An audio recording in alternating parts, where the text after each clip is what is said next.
तथा भगवान श्री कृष्ण ने कहा सभी विनाश और पाप का कारण अहंकार है। राधे राधे। जैसा मैं मैनी तो पांडे टिप्पणी सबका स्वागत करती हूँ। इस प्रसंग का वर्णन श्रीमद् भगवद गीता मिलता है। भगवद गीता में भगवान श्री कृष्ण आज अर्जुन को समझाते हैं, हे अर्जुन, सभी पाप जब मनुष्य करते हैं तब उस पाप का कारण उनका अहंकार ही होता है, क्योंकि उन्हें तो यह पता ही नहीं चलता है कि उन्होंने अपने अहंकार में क्या क्या खोया है और क्या क्या पाया है। मनुष्य के जीवन में जब अहंकार आता है तो वह अपने और पराये का भेद भूल जाता है। उसके अंदर मैं की भावना पनप जाती है। जब किसी मनुष्य के अंदर मैं की भावना पनपने लगती है, यानी कि सारे कार्य मैंने ही किए हैं, सब तो मेरे ही हाथों से हुआ है, ये घर भी मैंने ही खड़ा कर दिया है, इसमें किसी का कोई हाथ नहीं है, वह यह भूल जाता है कि करने वाला केवल और केवल एक मैं ही हूँ, इसलिए हर काम मुझे ही समर्पित करना चाहिए। लेकिन वह यह सोचना बंद कर देता है और अपने आप में खो जाता है, अहंकार में डूब जाता है और लोगों को अपनी बखान करते हुए हमेशा कहता रहता है कि यह काम मैंने किया है, इतने धंधे मैंने किए हैं, ये सब मैं ही करता रहता हूँ, या फिर मैं ही बहुत ज्ञानी हूँ, मुझे ही सब कुछ मालूम है। और इस तरह से वह लोग अपने जीवन में डूबते चले जाते हैं। उन्हें तो ये बात पता भी नहीं चलती है कि कब उन्होंने अपने जीवन में पाप को बढ़ावा दे दिया और पुण्य की कटौती कर ली।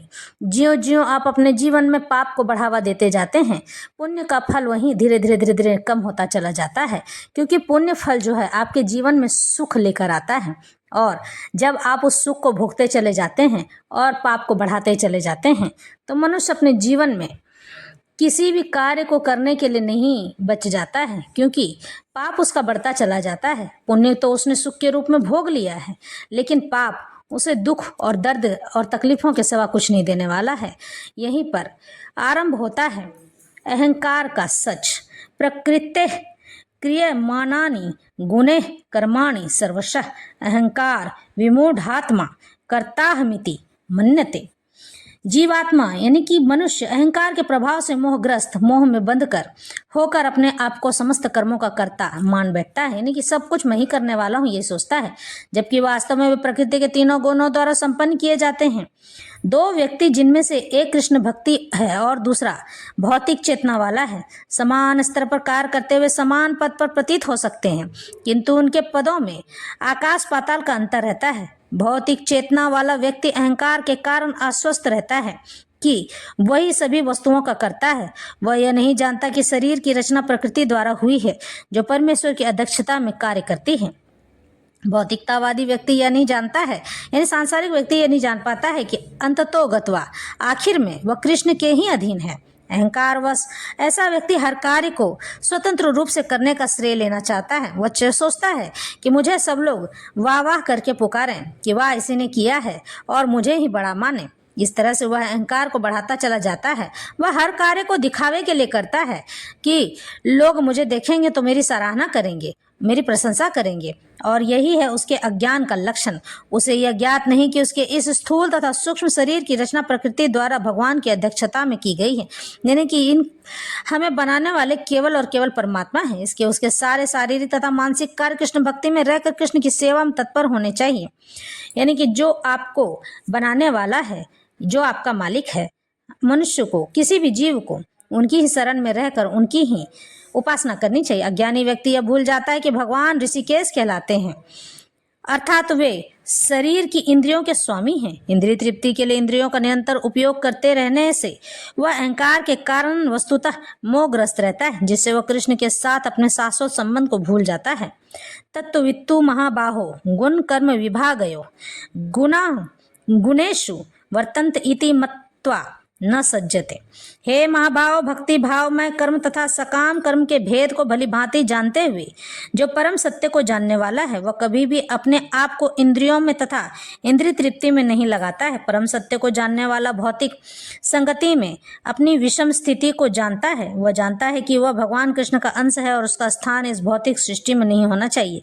वह अपने वास्तविक स्वरूप को भगवान के अंश के रूप में जानता है, जो सच्चित आनंद है, और उसे यह अनुभूति होती रहती है कि मैं किसी कारण से देहात्म बुद्धि में फंस चुका हूँ। अपने अस्तित्व की शुद्ध अवस्था में उसे सारे कार्य भगवान कृष्ण की सेवा में नियोजित करने चाहिए। फलतः वह अपने आप को कृष्ण भक्ति के कार्यों में लगाता है और भौतिक इंद्रियों के कार्यों के प्रति स्वभावतः अनासक्त हो जाता है, क्योंकि वे परिस्थिति जन्य तथा अस्थायी हैं। वह जानता है कि उनके जीवन की भौतिक दशा भगवान के नियंत्रण में है, इसलिए वह सभी प्रकार के भौतिक बंधनों से विचलित नहीं होते हैं, क्योंकि वह इन्हें भगवत कृपा मानता है। श्रीमद् भागवत के अनुसार जो व्यक्ति परम सत्य को ब्रह्म परमात्मा श्री भगवान इन 3 विभिन्न रूपों में जानता है, वह तत्ववित्त कहलाता है, क्योंकि वह परमेश्वर के साथ अपने वास्तविक संबंध को भी जानता है।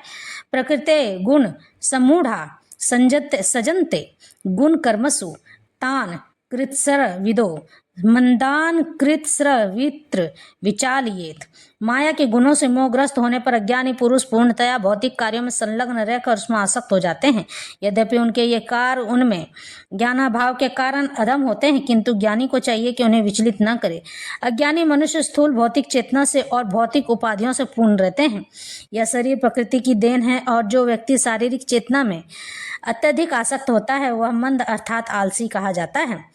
अज्ञानी मनुष्य शरीर को आत्मस्वरूप मानते हैं। वे अन्यों के साथ शारीरिक संबंध को बंधुत्व मानते हैं। जिस देश में यह शरीर प्राप्त हुआ है उसे वे पूज्य मानते हैं, और वे धार्मिक अनुष्ठानों की औपचारिकताओं को ही अपना लक्ष्य मानते हैं। ऐसी भौतिकताग्रस्त उपाधिकारी पुरुषों से कुछ प्रकार के कार्यों में समाज सेवा, राष्ट्रीयता तथा परोपकार है। ऐसी उपाधियों के चक्कर में वे सदैव भौतिक क्षेत्र में व्यस्त रहते हैं। उनके आध्यात्मिक बोध मिथ्या है, इसलिए वे इसमें रुचि नहीं लेते हैं।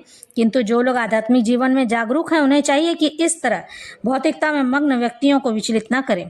अच्छा तो यही होगा कि वे शांत भाव से अपने आध्यात्मिक कार्यों को करें।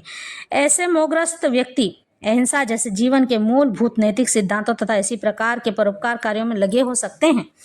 भगवान श्री कृष्ण यहाँ अर्जुन को समझा रहे हैं कि हे अर्जुन, जिन लोगों में अहंकार पनपता है वह सामाजिक कार्य में लगे रहते हैं और हर कार्य दिखावे के वशीभूत होकर करते हैं।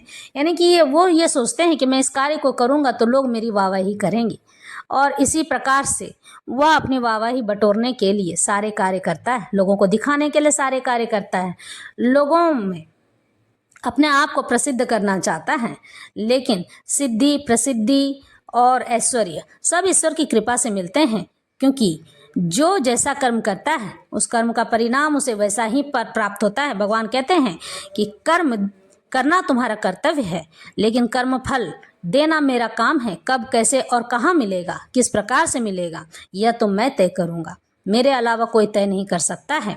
मनुष्य अपने जीवन में किसी भी प्रकार से किसी भी कार्य को करने में सक्षम नहीं है जब तक कि ईश्वर की कृपा ना हो जाए। भगवान यही बात अर्जुन को आज समझाना चाहते हैं और समझा रहे हैं। हे अर्जुन, सुनो, देखो और समझो। मैं किसी भी प्रकार से तुम्हें यह नहीं कहना चाहता हूँ कि तुमने जो कार्य किया है उसकी सराहना तुम्हें नहीं मिलनी चाहिए, लेकिन अपने मन से अहंकार वश होकर उस चीज़ की सराहना बटोरना या अपने आप को दिखाना कि मैं बहुत गुणवान हूँ, मैं बहुत ही कार्य कुशल हूँ, इस तरह से अपने आप को लोगों में दिखाना और प्रदर्शित करना, यह अच्छी बात नहीं है। यही अहंकार कहलाता है। कुछ लोग इन बातों को नहीं समझना चाहते हैं, मूलतः लोग समझना नहीं चाहते हैं, लेकिन फिर भी मैं तुम्हें बता दूं कि हर कार्य को मुझे समर्पित करके करोगे तो वह कार्य सफल होगा। किंतु अगर इन कार्यों को अपने आप को ही समर्पित करके करोगे तो बाद में बदनामी तुम्हारे हाथ लगेगी, यानी लोग तुम्हें अहंकारी कहकर पुकारेंगे और हीन भावना से देखेंगे। इसलिए हर कार्य मुझे समर्पित और अर्पित कर दो। जब तुम मुझे सबको समर्पित और अर्पित कर दोगे ना, तब मैं उस कार्य का भार अपने हाथों में ले लेता हूँ और उसे कभी भी किसी भी प्रकार से खराब नहीं होने देता हूँ। तुम्हारे लिए यश, कीर्ति, मान, सम्मान और ऐश्वर्य की स्थापना करता हूँ। धीरे धीरे धीरे धीरे तुम्हें उस कार्य में संलग्न कराकर ज्ञान और बुद्धि का विकास करता हूँ। इस तरह से मैं सबका ख्याल रखता हूँ। मैं ही सभी कर्मों का कर्मदाता हूँ। मयि सर्वाणि कर्माणि सन्न्य स्थाध्यात्म चेतसा निराशीर निर्मर्ममो भूत्वा युधस्व विगत ज्वरः।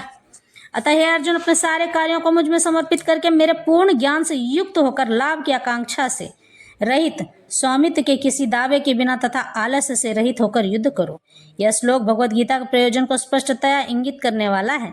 भगवान की शिक्षा है कि स्वधर्म पालन के लिए सैन्य अनुशासन के सदृश पूर्णतया कृष्ण भक्ति होना आवश्यक है। ऐसे आदेश से कुछ कठिनाई उपस्थित हो सकती है, फिर भी कृष्ण के आश्रित होकर स्वधर्म का पालन करना ही चाहिए, क्योंकि यह जीव की स्वाभाविक स्थिति है। जीव भगवान के सहयोग के बिना सुखी नहीं हो सकता है, क्योंकि जीव की नित्य स्वाभाविक स्थिति ऐसी है कि भगवान की इच्छाओं के अधीन रहा जाए। इसलिए श्री कृष्ण ने अर्जुन को युद्ध करने का इस तरह आदेश दिया मानो भगवान उसके सेना नायक हों। परमेश्वर की इच्छा के लिए मनुष्य को सर्वस्व की बलि करनी होती है और साथ ही स्वामित्व जताए बिना स्वधर्म का पालन करना होता है। अर्जुन को भगवान के आदेश का मात्र पालन करना था।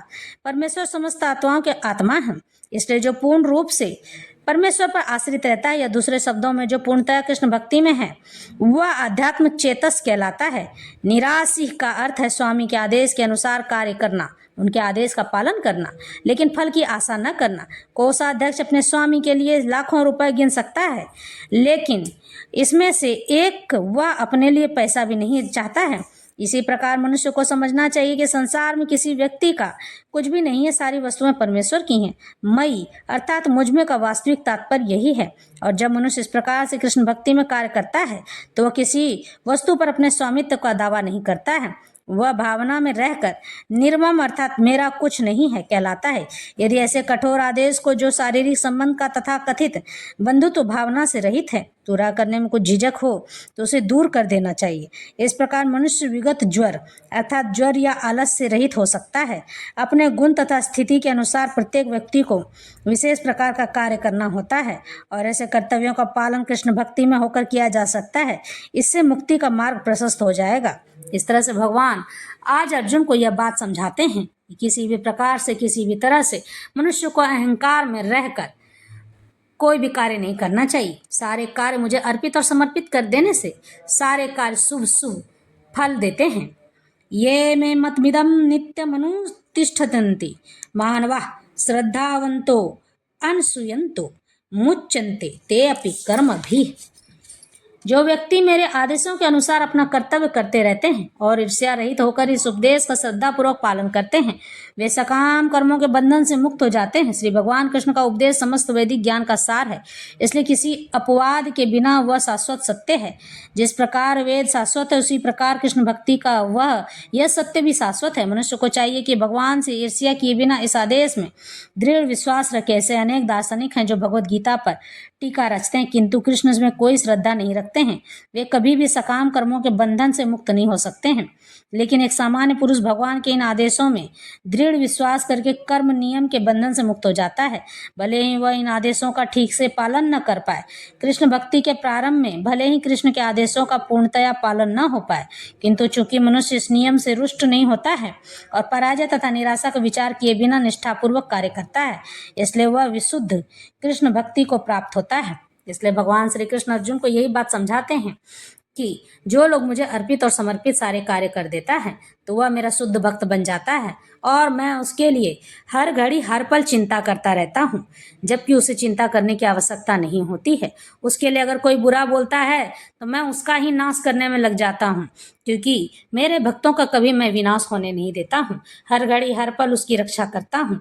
जब भी जिस घड़ी उसे मेरी आवश्यकता होती है बिना उसके पुकारे ही मैं उसके पास चला जाता हूँ।